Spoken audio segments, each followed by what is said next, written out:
ఆదిశిల క్షేత్రం మల్దకల్లో కొలువైన శ్రీ స్వయంభూ లక్ష్మీ వెంకటేశ్వర స్వామి దేవాలయం ఆవరణలో శ్రీ శేషదాసుల ఆరాధన ఉత్సవాలు ఘనంగా జరుగుతున్నాయి.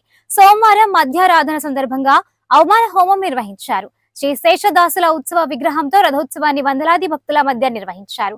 దేవాలయం నుండి శేషదాసుల కట్ట వరకు నిర్వహించి అనంతరం వేద పండితులు మంత్రాలయం రాఘవేంద్రచారి, పవమానాచారి, బెంగళూరు గురుప్రసాద్చారి, హైదరాబాద్ జయ రామాచారి, శంకరాదాసులు పురాణ ప్రవచనాలు వినిపించారు. అనంతరం వెంకోబరావు కుమారుడు వరదేంద్ర సంగీత కచేరీ నిర్వహించారు. ఈ కార్యక్రమంలో శేషదాస వంశీయులు శేషగిరిరావు, ధీరేంద్ర దాస్, రాఘవేంద్ర దాస్, విష్ణు, శశాంక, ఆలయ చైర్మన్ పట్వారి ప్రహ్లాదరావు, భీమసేనాచారి, చాగాపురం ప్రదీప్, మోహన్ రావు, రమేష్ గిరిరావు, మధుసూదన్ రావు, బాబురావు, మనోహర్ రావు, సీతారాం రెడ్డి, మధుసూదన్ రెడ్డి తదితరులు పాల్గొన్నారు.